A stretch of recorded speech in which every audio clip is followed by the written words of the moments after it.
Audiobook Semeando Resistência. A história do assentamento Padre Emílio Apio, Sítio Gordo.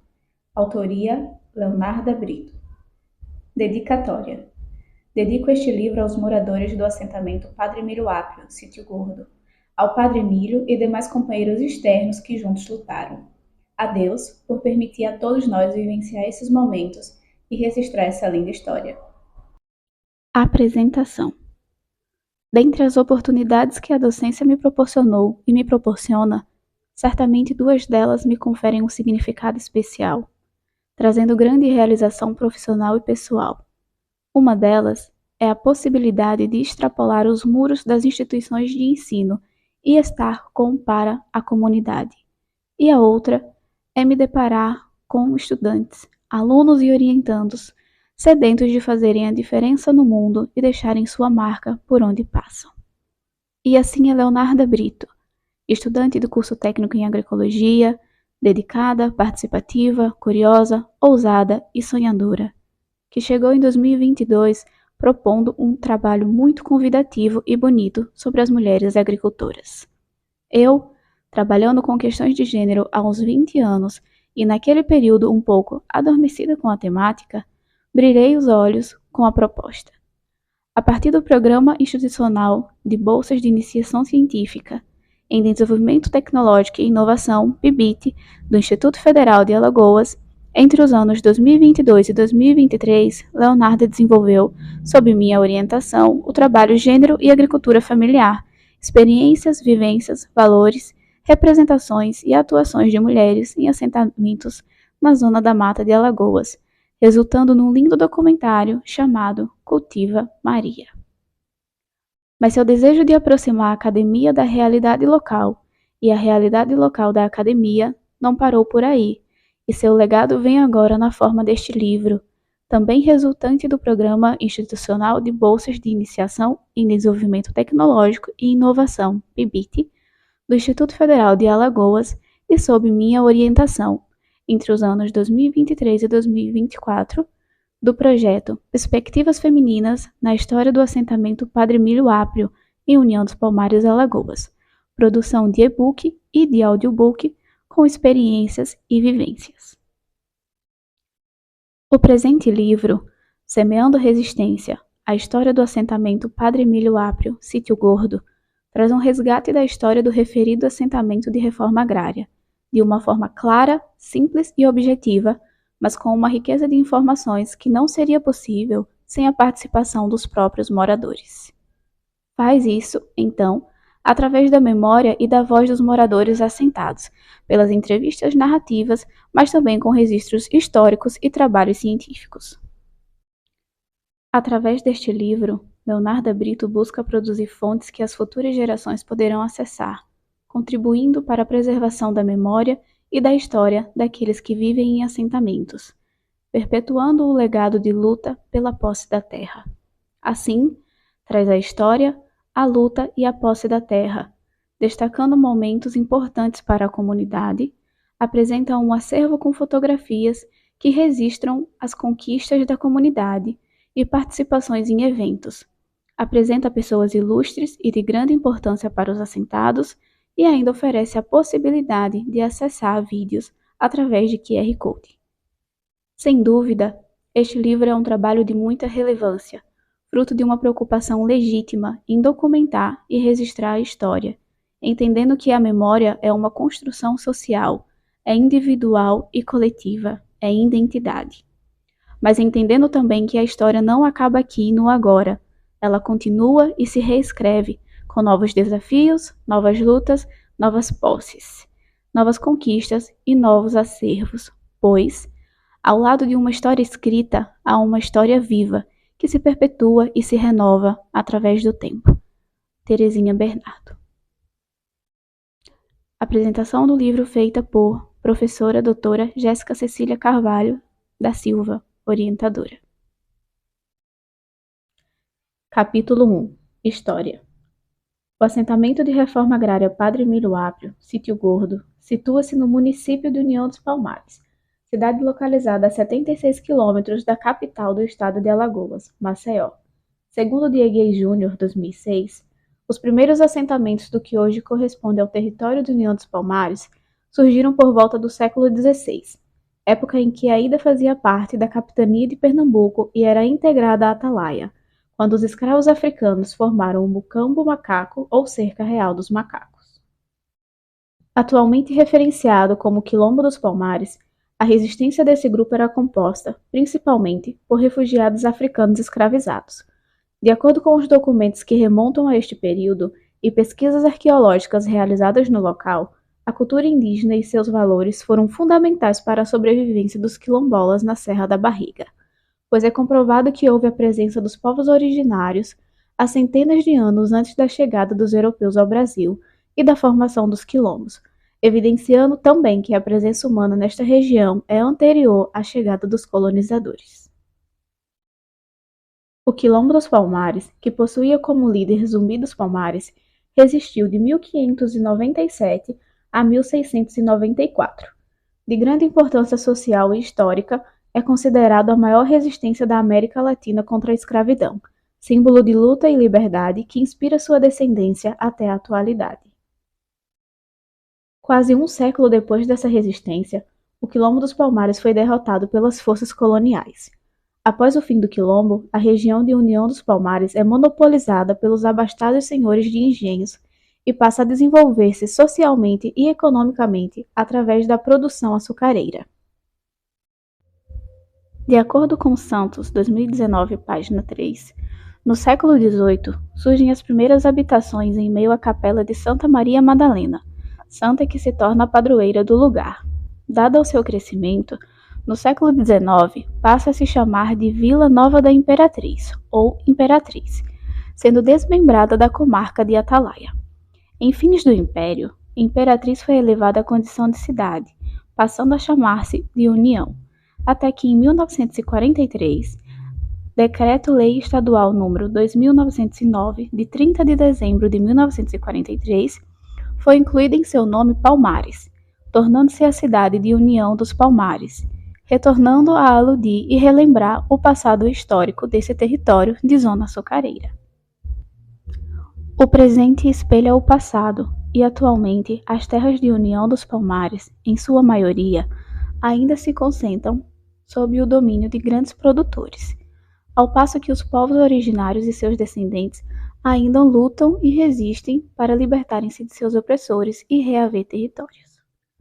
Santos 2019, página 3, ressalta que União é um espaço propício aos conflitos agrários, quando entendidos como problemas decorrentes da necessidade de redistribuir as terras de modo a sanar as velhas formas de manutenção de poder, as oligarquias. Em decorrência da grande concentração de terras em posse de alguns fazendeiros e superexploração da classe trabalhadora rural, emergiu a necessidade de uma reorganização social, da reforma agrária para a redistribuição de terras e descentralização das oligarquias, impossibilitando sua manutenção e continuidade da opressão sofrida por muitos trabalhadores rurais. Para além disso, a reforma agrária também é um forte agente atuante no reconhecimento dos direitos sociais dos trabalhadores rurais, enquanto cidadãos e agricultores, na inclusão desses indivíduos no beneficiamento de políticas públicas para que haja dignidade e melhoria na qualidade de vida no campo, bem como a otimização do uso da terra para que ela cumpra com seu dever social. Portanto, neste livro será apresentada a história do assentamento de reforma agrária Padre Emílio Aprio, Sítio Gordo, relatada através de registros históricos, trabalhos científicos e, principalmente, por meio da memória dos moradores assentados. Barreto 2007, páginas 163 a 164, explica que a memória, enquanto acervo de lembranças, não é um mero produto resultante do acúmulo de vivências, mas um processo que se faz no presente para atender às necessidades do presente. Esta característica permite sua reconstituição de maneira distinta do fluxo das vivências, o que ocorre a partir da localização espaço-tempo que o grupo define. É neste sentido que o passado não é conservado pela evocação das lembranças, mas reconstituído numa dimensão presente. É neste aspecto que a memória e a história se diferenciam, ainda que há pouco tempo viviam-se confundidas. A história não produz memória, quem a produz é um grupo social. A história utiliza-se da memória para seu trabalho sobre reconstituição de uma época e lugar.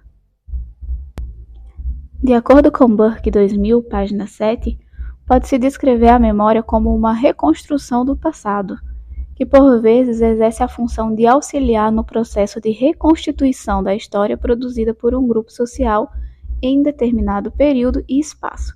No trabalho em questão, a história a ser contada é a do assentamento Padre Emílio Aprio, Sítio Gordo. Segundo Rousseau, 1992, página 98, a história pertence, sobretudo, àqueles que a viveram, sendo este o principal objetivo desse livro, registrar a história do assentamento e de seus moradores, utilizando como fonte de informação as memórias daqueles que a protagonizaram e que hoje são considerados sementes da resistência. Capítulo 2. Fazenda Gordo.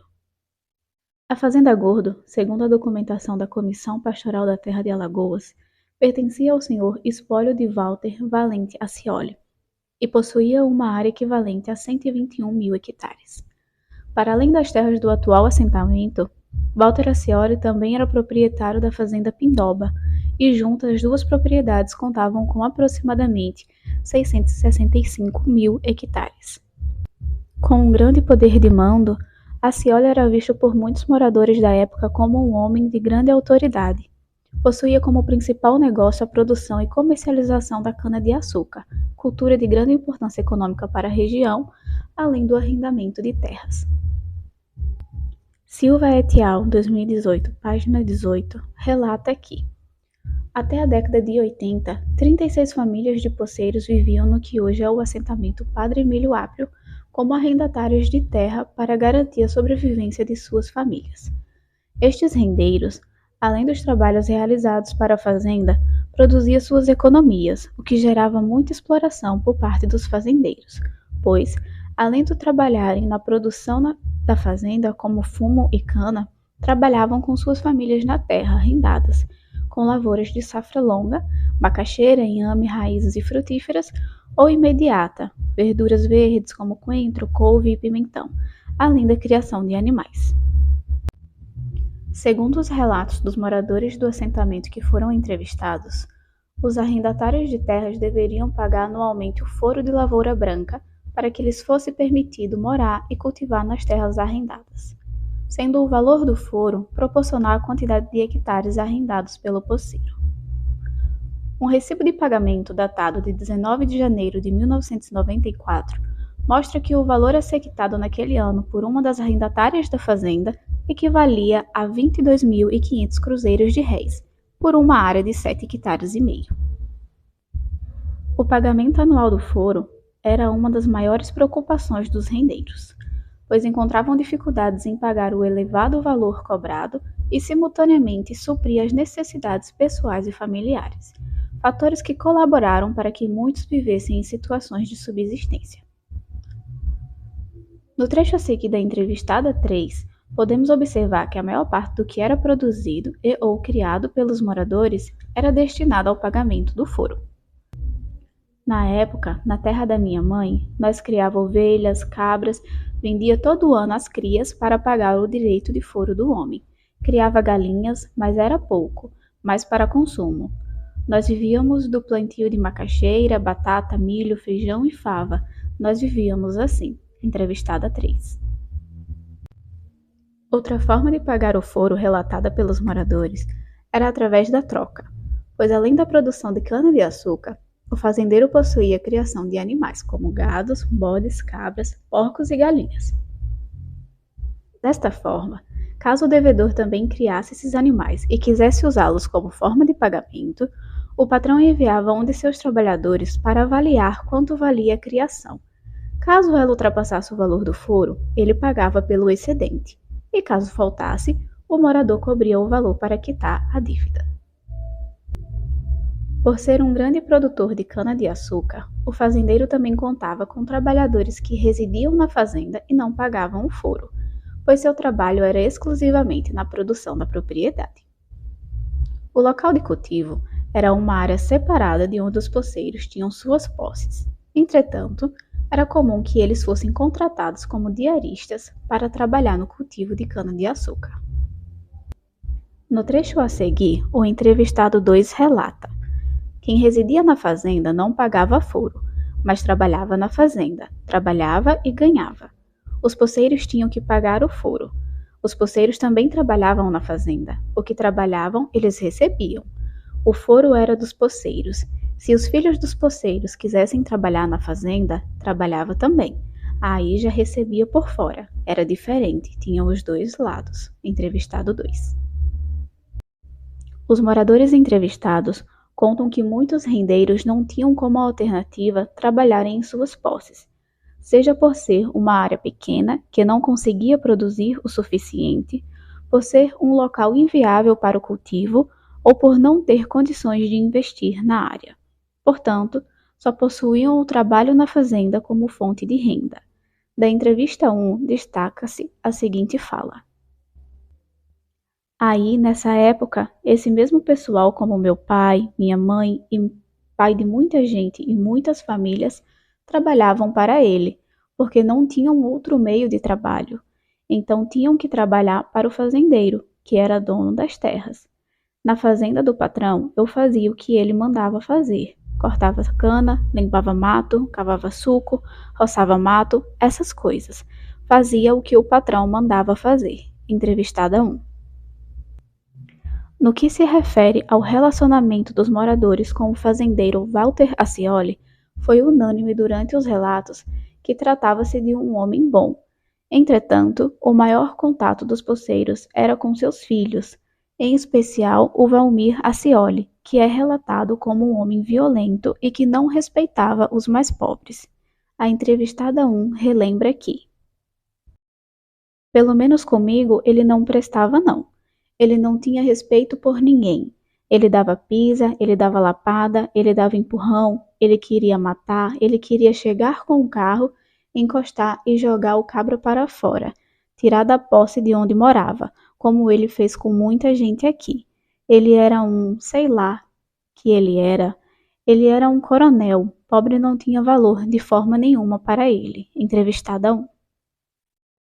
O relacionamento conflituoso com Valmir Accioli tornou-se pior a cada pagamento de foro atrasado, pois os moradores encontravam dificuldades em mantê-lo em dia, mesmo trabalhando na fazenda e em seus lotes. A quantidade de trabalho aumentava juntamente com a hostilidade por parte do herdeiro, ao passo que o desejo de reivindicar as terras, que por geração após geração foram pagas, também crescia. Silva et al. 2018, página 18, expõe que, como dono das terras, o fazendeiro realizava abuso de poder nas cobranças dos impostos e, por estarem sempre em dívida, precisavam continuar nas terras sob condições de trabalho feudal. Além do aumento do trabalho diário feito nas terras do fazenda, ou seja, se trabalhava nas terras da fazenda, tinha-se menos tempo para trabalhar nas áreas arrendadas. Sem condições de pagar o que estava sendo cobrado, pois o ganho nas lavouras mal dava para o alimento das famílias, os moradores começaram a se organizar em luta por seus direitos e contra a opressão. Muitos dos poceiros que residiam na Fazenda Gordo nasceram e cresceram naquele sítio. Seus pais pagaram foro durante anos, e além da relação de sobrevivência, uma ligação afetiva foi estabelecida com aquela terra, pois foi nela que eles aprenderam a ser agricultores, e a agricultura era tudo o que possuíam. No decorrer da trajetória, mesmo após anos pagando para morar e trabalharem naquela fazenda, famílias inteiras foram expulsas de suas posses, sem aviso prévio e de forma violenta por não conseguirem mais pagar o furo. Todavia, os que ficaram resolveram resistir e lutar para, enfim, reivindicar a Fazenda Gordo e libertarem-se da opressão exercida pelo fazendeiro. Iniciou-se então a busca por ajuda para alcançar aquele objetivo. Capítulo 3. A luta. Inicialmente, os moradores da antiga Fazenda Gordo reuniram-se para conversar com Walter Accioli sobre a necessidade que estavam tendo de fazer projetos com o banco para investirem em seus lotes. Entretanto, o fazendeiro os informou que não seria possível, pois o mesmo teria que ter crédito no banco para que um projeto fosse aprovado para aquela região, e ele não tinha. A entrevistada 6 relembra que, depois de um tempo, o pessoal se reuniu aqui, porque estavam tirando muita gente daqui. Aí se juntaram e foram embora dizendo: Seu Walter, nós quer uma hora aí para nós ir fazer uns projetos lá no Banco do Nordeste. Então ele disse assim: Rapaz, tem como não, porque não tenho crédito em canto nenhum. Eu pago lá um total para vocês terem esse direito. Vocês vão arrumar um órgão federal para comprar esse terreno aí, porque é muita gente e eu não posso tirar. E vocês, como é que saem? Só indenizando todo mundo que era morador e pagava o foro. Ele disse: Não posso também. Não posso indenizar, não. Vocês vão procurar um órgão federal para comprar aquela terra. Eu vou assinar e pronto, vocês ficam lá e vão arrumar um crédito para vocês trabalharem. Entrevistada 6. Os entrevistados relatam que, após a sugestão de Walter Racioli de que eles procurassem um órgão federal para comprar as terras, o morador da fazenda assumiu a liderança e foi conversar com um juiz. Todavia, o juiz comunicou que só poderia dar continuidade ao processo caso o representante dos moradores fosse uma pessoa alfabetizada. Lamentavelmente, não era o caso do homem que a princípio se encarregou de representar os moradores. Após 3 anos de idas e vindas, os residentes da fazenda ainda não haviam conseguido dar continuidade à compra das terras devido a esta dificuldade inicial. Na busca por uma pessoa que soubesse ler e escrever para que assumisse a liderança, o primeiro representante dos moradores pediu a Alaide Ribeiro que assumisse o cargo e só então a luta teve continuidade. A entrevistada 6 relata que Alaide e sua companheira Maria Cícera encarregaram-se de levantar o povo e ir falar com o juiz novamente. E foi que levantaram o povo, disseram: Tragam o dono da terra, se ele vier, eu mando o INCRA para lá. Alaide foi e falou com ele e disse: Vou, eu mandei vocês ir procurar um órgão federal. Sem briga, sem nada, e ele foi e assinou para vender essa terra. Entrevistada 6. A história do assentamento Padre Emílio Aprio, Sítio Gordo, difere da história dos demais assentamentos pelo fato de que, a princípio, não houve resistência por parte do fazendeiro. Entretanto, eles ainda encontraram muitas dificuldades no percurso seguido para conquistar a terra. Outro fator que diferencia a luta desses moradores pelo território é que eles não eram e não podem ser considerados ocupantes ou invasores de terras, pois pagavam pelo direito de residir naquele local há muitas gerações. Da entrevista 1, destaca-se a seguinte explicação: porque realmente aqui não era ocupação, aqui era poceiros, é diferenciado de ocupação, porque as pessoas aqui já moravam, elas moravam dentro da fazenda, no caso, dentro da fazenda. Aí nós queríamos mudar de situação. Em vez de ser moradores, nós queríamos ser os titulares do sítio da gente. O sistema aqui é diferente, não é invasão, porque a gente era poceiro. Porque a invasão é quando a gente chega naquela fazenda e invade quem não residia lá. Aqui a gente já residia, porque teve famílias inteiras que nasceram e cresceram e que se criaram e continuam aqui. Entendeu como é? Aí, no caso, na justiça, quando a gente entrou, não era uma situação de ocupação, não era fácil de resolver, não, porque a gente não era invasor, a gente era poceiro. A gente já pagava essa terra que a gente morava nela. Nossos pais e a gente já estava pagando essa terra há muitos anos. Entrevistada 1. Nota de rodapé. Alaide Ribeiro é a forma como as pessoas do assentamento Padre Emílio Aprio, Sítio Gordo, referem-se a Alaide Ribeiro da Silva, sendo este último seu nome de registro. As dificuldades começaram a surgir quando o fazendeiro Walter Racioli adoeceu. O entrevistado 2 relata que ele criava um macaco pequeno. O macaco mordeu o braço dele, aí teve derrame e então ficou isolado. Deste ponto em diante, o filho Valmir Racioli passa a comandar totalmente a fazenda, e, juntamente com sua irmã e cunhado, que os moradores relatam que era advogado, tentam reaver as terras do pai, que veio a falecer pouco tempo depois, mas que já havia assinado para vender ao Instituto Nacional de Colonização e Reforma Agrária, INCRA. A partir de então, todos os moradores da fazenda não pagaram mais o foro e foram em busca de outros apoiadores para a causa. Nesta época, a presidente Alaide fazia parte da Igreja Católica local e contou ao padre Emílio sobre a luta deles. O padre prontamente os apoiou e logo outros também se reuniram com eles. Silva et al. 2018, página 18, menciona que, neste caminho de luta, se encontrou parceria com a Pastoral da Terra e o padre Emílio Apio, onde atuavam desde então contra o trabalho escravo na localidade. Meados de 85 e 86, é organizada informalmente a Associação da Comunidade, como forma de luta contra a opressão.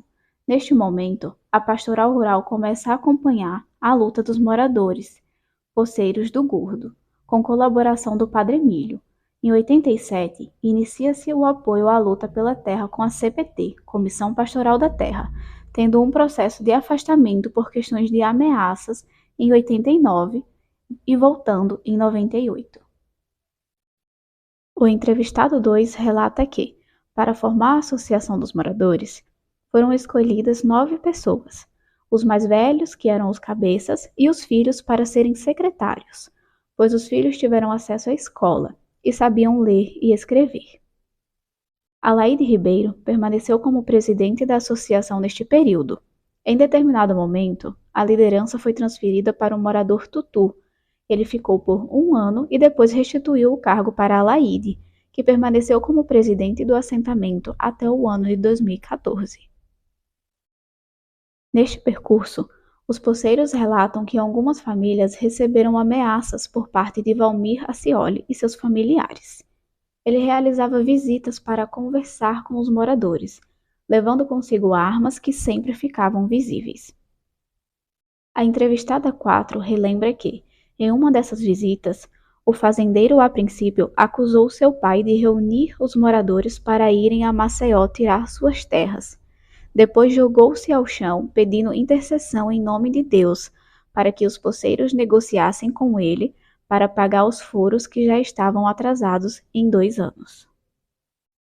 Naquele dia, o pai da moradora disse ao fazendeiro que eles iriam pagar. Entretanto, ao conversar com seus companheiros, afirmou que só concordou com o homem pois não havia o que fazer, já que ele estava armado, causando medo neste morador de que Valmir o ferisse caso fosse contrário ao que propôs. O patriarca dessa família não foi o único a receber visitas e ameaças veladas naquele dia. Os moradores também relatam a história de outro companheiro que foi pego pela beca e jogado em meio aos matos. Por encontrar-se em uma posição de liderança, Alaide Ribeiro também foi vítima das importunações de Valmir Acioli. Sua irmã relata que ele escorou ela no globo, o Valmir. Ele escorou ela por baixo do sovaco, na porta do globo, e disse: "Agora você vai me dar um projetão grandão." Ela disse que não ia dar nada a ele. "Eu assino para o povo de lá, mas a você não tenho ordem de dar 1 centavo." E eu do lado, eu disse: "Me diz uma coisa, você está ameaçando minha irmã?" "Não estou ameaçando não, estou dizendo a ela que ela só sai daqui quando assinar um projetão para mim."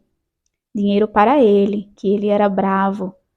E a Alaide, embaixo dos braços dele, ela queria sair e ele não deixava. Eu disse: "Vou chamar a polícia."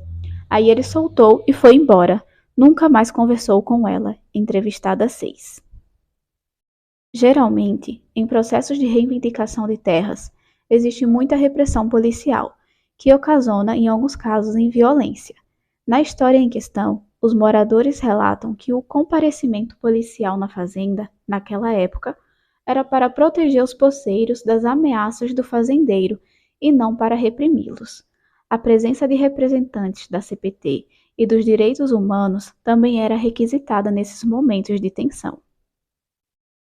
Além de Alaide Ribeiro, outros moradores como Maria Cícera, João Elias, Luiz Diana, Venceslau Ferreira, Zé Baiano e João Amaro também se fizeram muito presentes nesta luta. O apoio da CPT deu-se principalmente através de seu representante Carlinhos. Manuel Feliciano e Saúba também foram apoiadores fundamentais nesta caminhada. A entrevistada 1 relata que sempre foi a CPT que nos apoiou e a igreja que nunca abandonou. O apoio político nunca existiu para nós nesse tempo em que a gente começou a trabalhar. Não era diretamente políticos, mas pessoas que faziam o apoio. O PT e teve o Paulão também, que teve uma parcela, e Manuel Feliciano em União. Entrevistada 1. De acordo com o entrevistado 2, a princípio, o Sindicato dos Trabalhadores de União dos Palmares apoiava a Associação dos Moradores da Fazenda Gordo. Entretanto, estavam repassando informações para Valmir Acioli, em troca de alguns privilégios.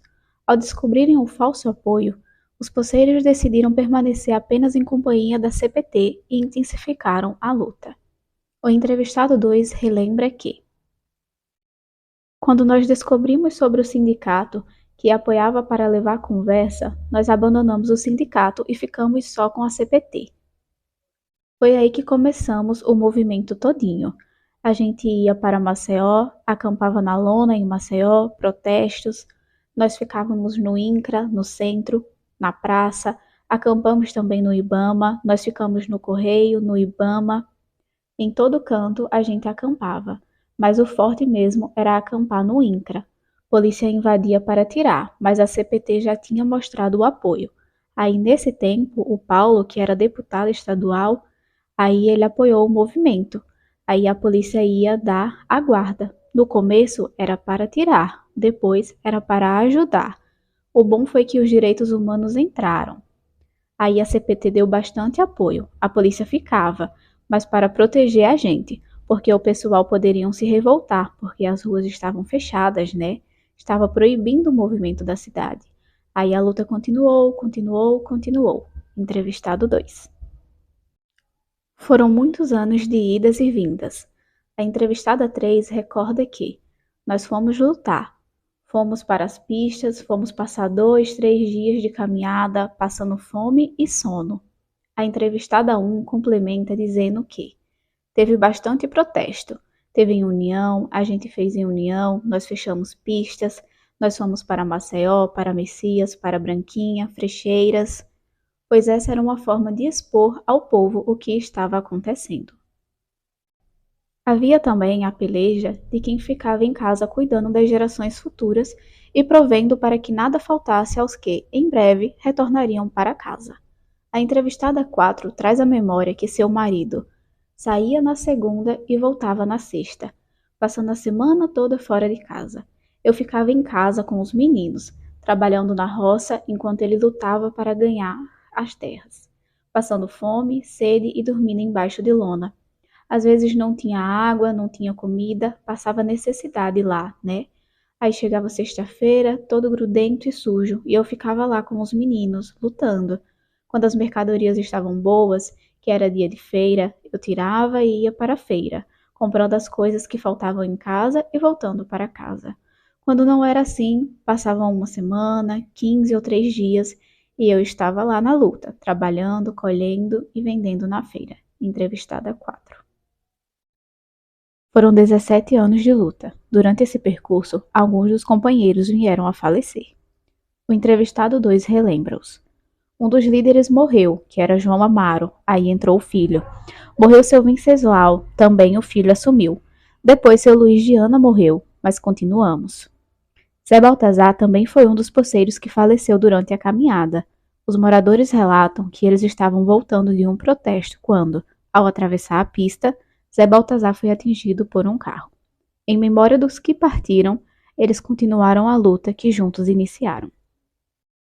Por fim, Valmir Acioli cedeu e concordou em vender a Fazenda Gordo, mas apenas com a condição de que, além do valor da terra, o INCRA pagasse por cada benfeitoria que os moradores haviam feito, ou seja, todas as árvores frutíferas e demais coisas que plantaram. Em contrapartida, O INCRA só se dispôs a comprar a fazenda se o assentamento fosse uma área coletiva, pois eles consideravam a área pequena demais para as 35 famílias, e assim foi feito. Capítulo 4. A posse. De acordo com a documentação do Instituto Nacional de Colonização e Reforma Agrária, INCRA, a antiga Fazenda Gordo foi comprada no dia 24 de novembro de 2005, possuindo uma área de 121 mil hectares, concedida para o uso coletivo das 35 famílias assentadas, e contando com 5 áreas de reserva legal e uma área comunitária. Segundo os assentados, a escolha do nome do assentamento é uma homenagem em vida ao Padre Emílio, que durante a luta os apoiou incondicionalmente, mesmo quando precisou se afastar. A atribuição do nome Gordo é uma referência ao antigo nome da região, Fazenda Gordo, pois o local ainda é muito referenciado desta forma. Em 2006, ocorreu a missa e entrega da Carta de Responsabilidade Comunitária para cada família do assentamento. Esta cerimônia simboliza a posse da terra. Silva et al. 2018, página 29, relata que, neste dia, estiveram presentes, além da comunidade e companheiros de luta, representações da Comissão Pastoral da Terra, por Carlos Lima, representações do Partido do Trabalhador, por Manuel Feliciano, Igreja Católica SEBS, por Padre Rogério, direção Alaide Ribeiro, José Marcos e Gabriel Baiano. Relação de beneficiários do Programa Nacional de Reforma Agrária, PNRA, lista única, por SR, Projeto, Município, Código, Beneficiário. Superintendência Regional do Estado de Alagoas. Nome dos beneficiários: Alice Alves dos Santos Souza e Gabriel Baiano de Souza. Antônia Maria de Barros. Benedita Getúlio da Silva e Natalício Inácio Silva. Cícero Ulisses Silva e Maria do Livramento Balbino da Silva. Cícero Vieira da Silva. Dijandra Ferreira de Moraes. Dorgival Rodrigues Soares e Eutima Adelaine Chicuta Soares. Hercílio Francisco Barbosa. Geralda Belarmino de Lima. Ivo Basílio da Silva, Ivanilda da Rocha Silva. Geni Ribeiro da Silva. João Pereira da Rocha e Maria Coutinho da Rocha. José Joaquim da Silva. José Marcos da Silva e Regina Josefa de Oliveira. Laíde Ribeiro da Silva. Luciano Baiano de Souza. Luzinete Josefa da Silva. Madalena da Rocha Silva e José Marcos da Silva. Maria Aparecida Baiano de Souza. Maria Aparecida Santos da Silva. Maria Balbino da Silva. Maria Cícera da Silva e Ulisses Alexandre da Silva. Maria Cícera Ferreira de Moraes. Maria da Solitude Pereira da Silva e José Cícero Pereira da Silva. Maria do Socorro Soares Chicuta. Maria José Baiano da Silva. Maria José da Conceição e José Pereira da Rocha. Maria José da Silva e Benício Baiano da Silva. Maria Minervina da Rocha Silva. Maria Rita de Moraes e Ivo Falustino da Silva. Natanael José da Silva e Dilma Batista da Silva. Oliveiros de Paiva. Olívia Rodrigues Soares. Quitéria Batista Barbosa e Luciano Alves Barbosa. Quitéria Júlia da Conceição. Ronaldo Ribeiro Marques e Maria Wilma Marques Santos. Tiago Gomes da Silva. Valdeci Maria da Silva. Valdete Ferreira da Silva e Edson Ferreira da Silva. Fonte: Ministério da Agricultura, Pecuária e Abastecimento. Relatório: data de emissão: dia 20/5/2024. Capítulo 5. Momentos importantes para a comunidade. 8/5/1996. Relações anuais. 8/5/1996. Criação do Estatuto da Associação, sendo autenticado e registrado em cartório. 20/5/1996. Relações Anuais de Informações Sociais, RAI, sendo cadastrado na República Federativa do Brasil como associação, ou seja, criação de seu CNPJ. 1998. Conquista de energia elétrica para a comunidade. 2006. É realizada a missa de entrega da Carta de Responsabilidade Comunitária para cada família, simbolizando a posse da terra. 2010. Grupo de Juventude Camponesa do Assentamento. 2012. Inicia-se a construção das casas de alvenaria, até então as casas eram de taipas. Outubro de 2015, primeira festa de Dia das Crianças da comunidade. De 2014 a 2016, as assembleias acontecem na Mangueira em frente à casa de José Marcos. Outubro de 2016, segunda festa de Dia das Crianças. 2017 a 2020, primeira turma de educação para jovens e adultos do assentamento. 2020, formação com o Coletivo Socialista UFAL, desde 2016. 16 de 3 de 2017, primeira missa de celebração na nova sede da associação. Outubro de 2017, oitavo encontro estadual do MMC Alagoas no assentamento Padre Emílio Aprio. 2017, encontro estadual da Juventude Camponesa. 2017, primeiro encontro da Juventude Pedagroeco Serra Verde, em Igaci.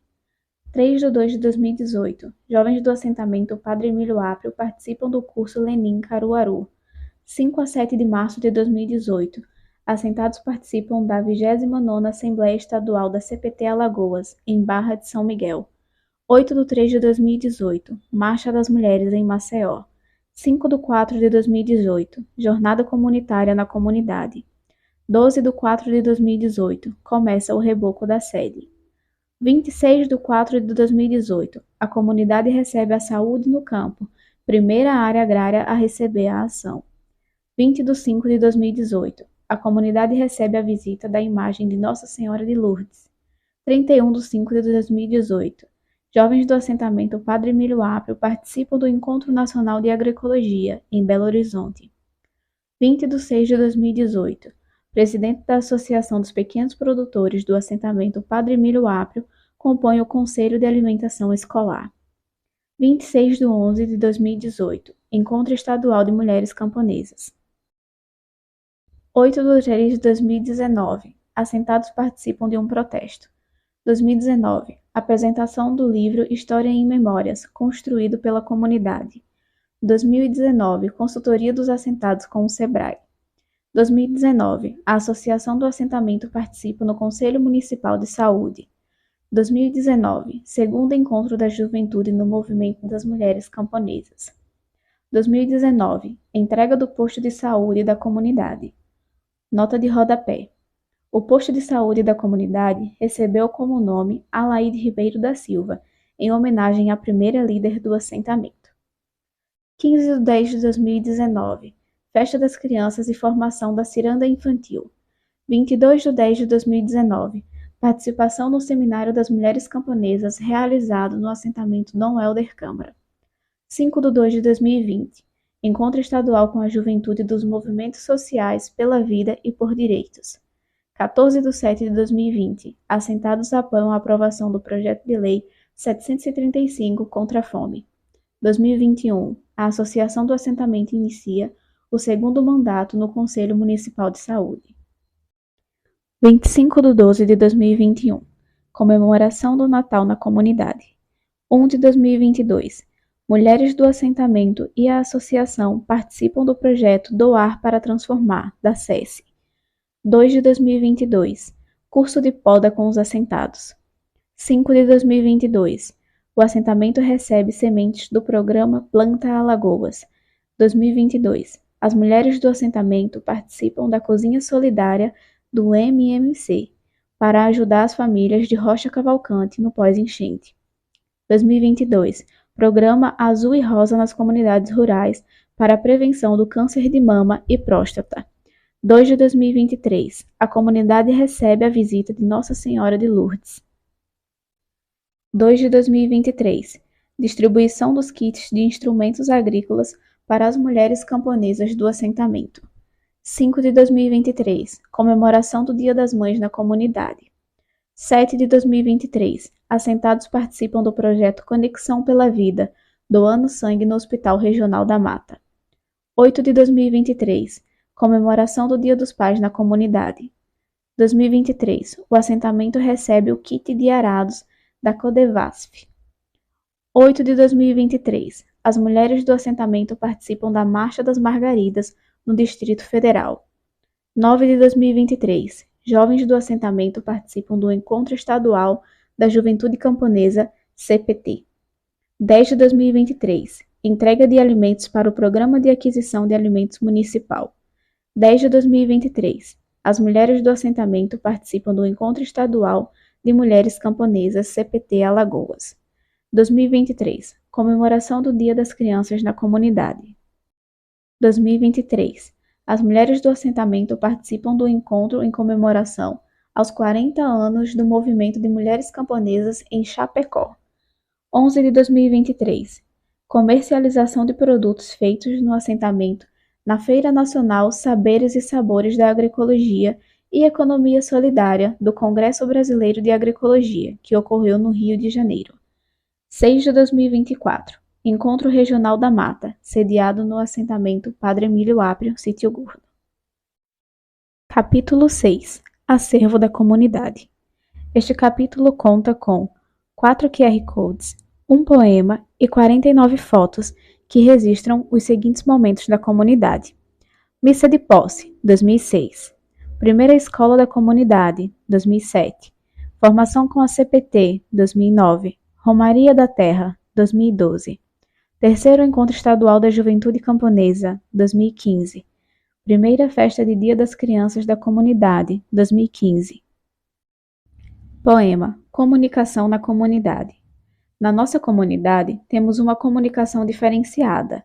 Aqui tudo é à base de recado e grito. Eu grito daqui e recebo a resposta dali. Tá bem, já entendi.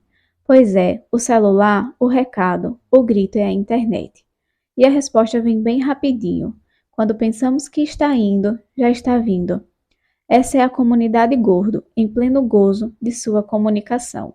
Autoria, Turma de Educação de Jovens e Adultos, 2018. Primeira missa no novo espaço da sede. Formação com a COS-CT. Palestra no IFAL Murici, 2016. Encontro Mundial para a Defesa da Agroecologia na Argentina, 2017. Primeira turma de EJA do assentamento. Lenin em Caruaru, 2018.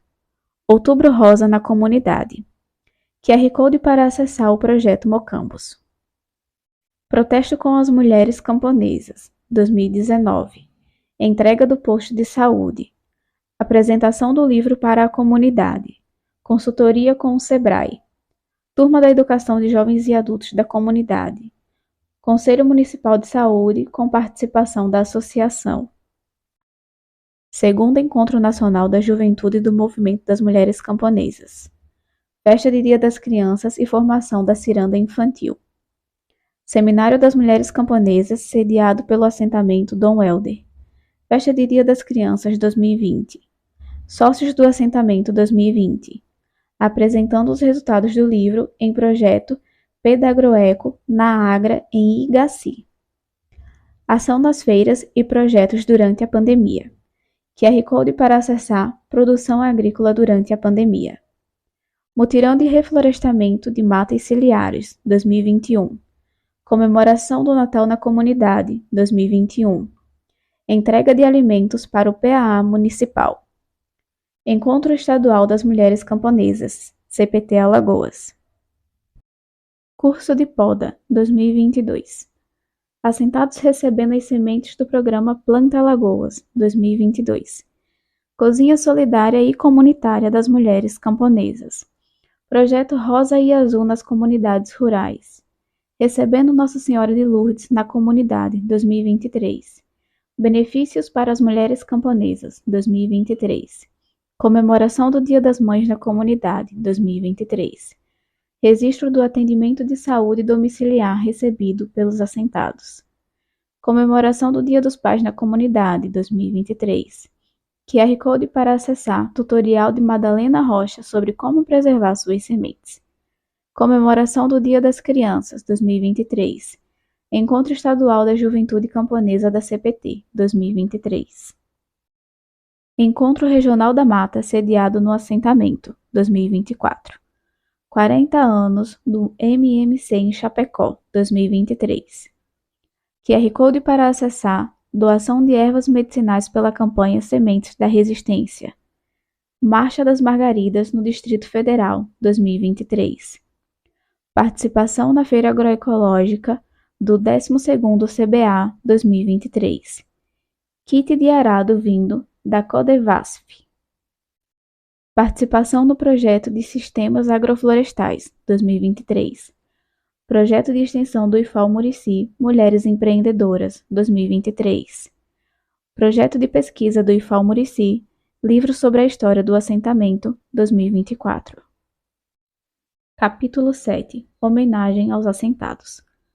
Alaide Ribeiro da Silva foi a primeira presidente do assentamento Padre Emílio Aprio, Sítio Gordo, e permaneceu no cargo por 16 anos.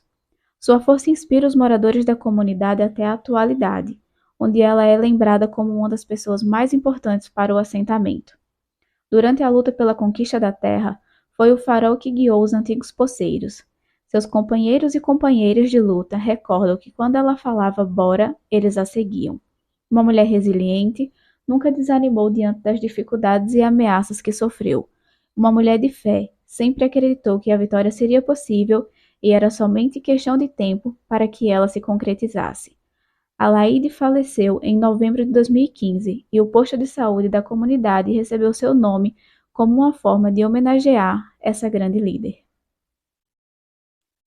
José Marcos da Silva nasceu em 1 de novembro de 1966. Homem de força que durante a infância passou por muitas dificuldades, onde relembra dos momentos onde faltava à mesa as 3 refeições do dia.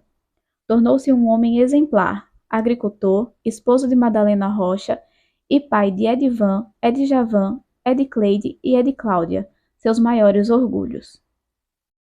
Acompanhou Alaide Ribeiro em muitos enfrentamentos. Foi seu vice-presidente no mandato que teve início em janeiro de 2014 e assumiu a presidência em 1 de setembro de 2014, quando Alaide renunciou ao cargo para que pudesse dedicar-se aos cuidados de sua saúde. Foi reeleito presidente da comunidade em março de 2016 e novamente reeleito em abril de 2018. Ao término de seu último mandato, passou adiante o legado de liderança para sua filha Edcláudia Rocha, atual presidente do assentamento. Maria Cícera Ferreira nasceu em 1964 e durante toda a sua vida morou na Fazenda Gordo, atual assentamento Padre Emílio Aprio. Em uma época onde ser submissa era o legado destinado às mulheres, ela fez sua voz ser ouvida e até hoje fala o que lhe vem à mente. Seus companheiros relatam que ela é uma verdadeira força da natureza, que até a ameaça de bala na cara para se calar recebeu. Juntamente com Alaide Ribeiro, enfrentaram as lutas da comunidade, sendo o braço direito de sua companheira de luta que considera como uma irmã. Quando Alaide pensou em renunciar ao cargo de presidente da associação, ela disse que seria os braços, as mãos e os ouvidos da amiga. Juntas mantiveram-se por mais alguns anos na liderança, lutando pelo crescimento da comunidade. Maria Minervina da Rocha Silva nasceu em 18 de setembro de 1937. Benzedeira, parteira, curandeira, farinheira, pescadora, agricultora, mulher, mãe e uma grande educadora popular, foi casada com João Elias da Silva, homem de luta que, lado a lado com sua esposa, buscou por melhorias na qualidade de vida do campo. Maria Minervina faleceu em janeiro de 2021 e deixou um legado de luta, resistência e de incalculável conhecimento ancestral. Mestre no conhecimento de plantas medicinais e seus usos, teve parte dos seus saberes eternizados em vídeo através do documentário Homenagem Mulheres da Mata Atlântica. Zé Baltazar é lembrado por seus companheiros e filhos com muito carinho. Participou da fundação da Associação dos Moradores e contribuiu ativamente na luta. Os moradores relatam que um dia, quando voltavam de uma mobilização em Maceió, ele foi atingido por um carro a atravessar a rodovia e não resistiu aos ferimentos. Mesmo em meio à dor do luto, seus companheiros deram continuidade à luta e realizaram o sonho de Zé Baltazar, conquistaram uma terra para morarem e compartilharem. Rita Correia Neto nasceu em setembro de 1937 no Sítio Gordo. Seus companheiros de luta relatam que ela é mãe de 10 filhos adotivos, 9 netos e 2 bisnetos. Nunca casou-se e criou todos com muita dedicação sozinha. Farinheira, agricultora e pescadora, é referência feminina na comunidade pela ousadia de trilhar seu próprio caminho, em uma sociedade excludente e machista. Edicleide da Rocha Silva nasceu em 12 de fevereiro de 1991. Mulher, camponesa, indígena e educadora popular, contribuiu muito para o desenvolvimento da comunidade. Foi professora da primeira turma de EJA do assentamento.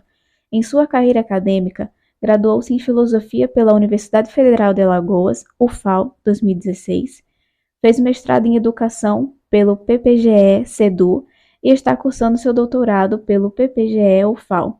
Atualmente possui vínculo trabalhista na área de Coordenação de Comunicação e Educação Popular na Associação de Desenvolvimento Agrícola Interestadual, ADAI, e atua no Movimento das Mulheres Camponesas do Brasil e na Via Campesina. Edicláudia da Rocha Silva é um exemplo de dedicação e liderança. Nasceu em 6 de março de 1995 e atualmente está vivenciando o seu segundo mandato como presidente da Associação dos Pequenos Produtores do Assentamento.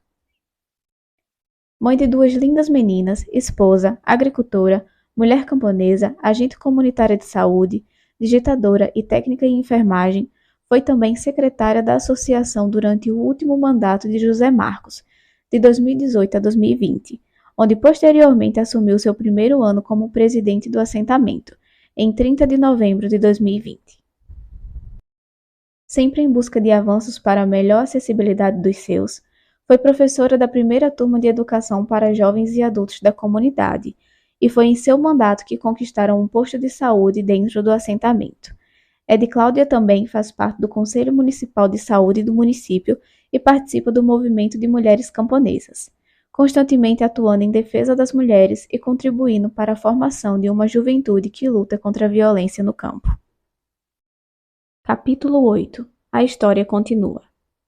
A história do assentamento Padre Emílio Aprio, Sítio Gordo, tem um início, porém não um fim. No decorrer desta trajetória, mesmo em uma rápida recapitulação, é possível notar as grandes transformações pelas quais o local e a vida dos antigos poceiros passaram. Atualmente, enquanto assentados e agricultores familiares, eles sentem o impacto desta conquista em suas vidas e contam sobre as melhorias que a sucederam. Aí, quando entrou para o INCRA, eu achei uma coisa melhor, né? Eu achei que o assentamento ficou mais organizado. Eu acho que mudou assim, sabe? Porque primeiro nós não tínhamos um nome de uma dormida, e hoje nós temos. Livres para fazer o que quiser, nós plantamos e colhemos. Maria do Socorro. Mudou muito porque a gente teve paz, né? Que a gente conseguiu ter paz e ganhamos uma casa para morar, sem precisar estar sofrendo na unha de fazendeiro, que eu acho que seja a pior vida. A vida de escravidão já acabou. Até chegar o INCRA para assentar a gente, querendo ou não, a gente era escravo. Se meu pai e minha mãe eram escravos, nós também éramos. Graças a Deus, a gente não é mais. Maria Cícera. Hoje nós temos liberdade, depois que compraram as terras. Nós temos liberdade de plantar o que a gente quer e de escolher o pedaço de terra onde queremos plantar. Temos o direito de vender na cidade, não somos obrigados a vender a quem o patrão quer. Hoje temos a liberdade para tudo. Não precisamos viver diariamente na fazenda, nós trabalhamos por conta própria. Madalena Rocha. Depois que a terra foi comprada pelo INCRA, mudou para melhor, né? Porque naquele tempo nós vivíamos sofrendo com as ameaças e hoje em dia nós não temos mais ameaças. Isso mudou muito, agora somos livres. Você faz o que quer, diz o que quer. José Marcos.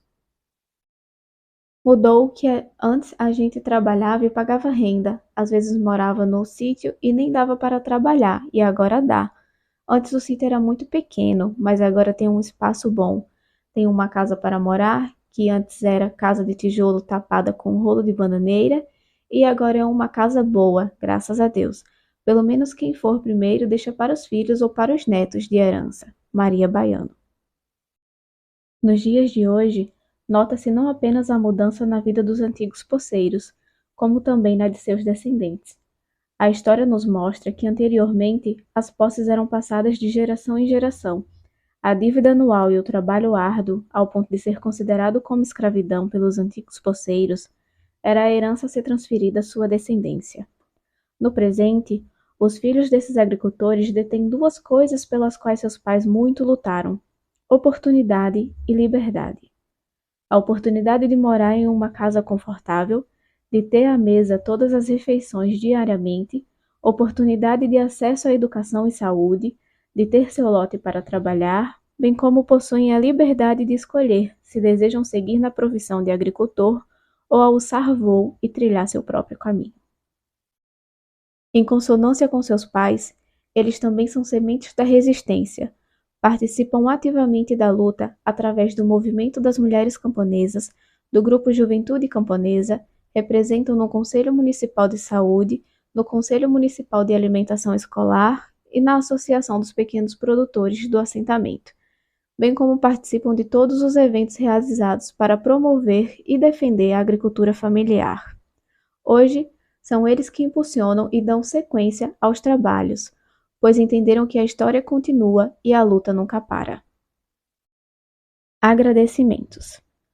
A produção deste livro só foi possível pois muitas pessoas dispuseram-se a contribuir com seu tempo, memórias, conhecimentos, arquivos e ideias. Porém, acima de tudo, o que possibilitou que este livro fosse feito foram os poceiros que anos atrás decidiram lutar e todos que os ajudaram neste percurso.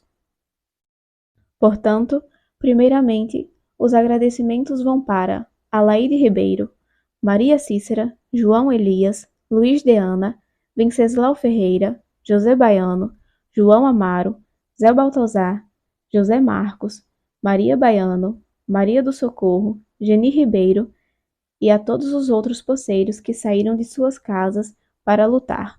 Também agradeço a todos que ficaram em suas casas, lutando para cuidar de seus descendentes, manter as plantações, as vendas e garantir a sobrevivência de todos. Agradeço ao Padre Emílio, pois sua força e fé inspirou este povo a lutar e vencer. A Comissão Pastoral da Terra, em especial seu representante Carlinhos, e a Pastoral Rural. Agradeço a Manuel Feliciano, Maria Minervina da Rocha Silva, Edcleide da Rocha Silva, Gabriel Baiano, Ívio Basílio, Geralda Belarmino, Luciano Alves, Madalena da Rocha Silva, Juliana Bispo, Wellington Batista, Gleiciane Soriana, Arthur Bispo, Regina Josefa, Francisco Chicuta, Dijandira Ferreira, Maria Coutinho, Zacarias Lourindo, Marlene da Rocha Silva, Joaquina da Rocha Silva, Natalício, Maria do Livramento Balbino e Antônio Chico Velho, ao movimento das mulheres camponesas que hoje impulsionam a luta das mulheres do assentamento por seus direitos. Agradeço especialmente a Ede Cláudia da Rocha Silva por toda a contribuição e apoio. Admiro imensamente a mulher que és e o trabalho que tens realizado no assentamento. Minha mais profunda gratidão a todos que concordaram em ser entrevistados e compartilharam comigo suas histórias. Sem vocês, essa história não poderia ser contada. Que suas vozes possam ser ouvidas e ecoem para alcançar aqueles que ainda lutam para livrarem-se de suas amarras. Minha eterna gratidão ao Instituto Federal de Educação, Ciência e Tecnologia de Alagoas, Campus Murici, que por 6 anos foi minha casa e responsável por toda a minha formação enquanto acadêmica e pesquisadora. A Pró-Reitoria de Pesquisa, Pós-Graduação e Inovação, por todo apoio ao projeto de pesquisa que tem como fruto este livro tão especial. Aos meus companheiros de pesquisa, Carlos Eduardo Ernesto Pereira e Débora Sofia Ramos Pires da Silva, por me acompanharem nas entrevistas e por toda a dedicação para a construção deste livro. Minha eterna gratidão à minha orientadora, Jéssica Cecília Carvalho da Silva, uma pesquisadora gigante que enxergou o potencial deste trabalho antes de todos nós e lutou por ele até o fim. É uma honra trilhar os caminhos da pesquisa com todos vocês. Poema. Quem somos? Somos trabalhadores, camponeses, indígenas, negros, mulatos, pardos, de sangue vermelho. Queremos trabalho, educação, compreensão e ter o reconhecimento de um cidadão. Somos marteles e queremos ser lembrados. Autora, Ede Cláudia da Rocha Silva.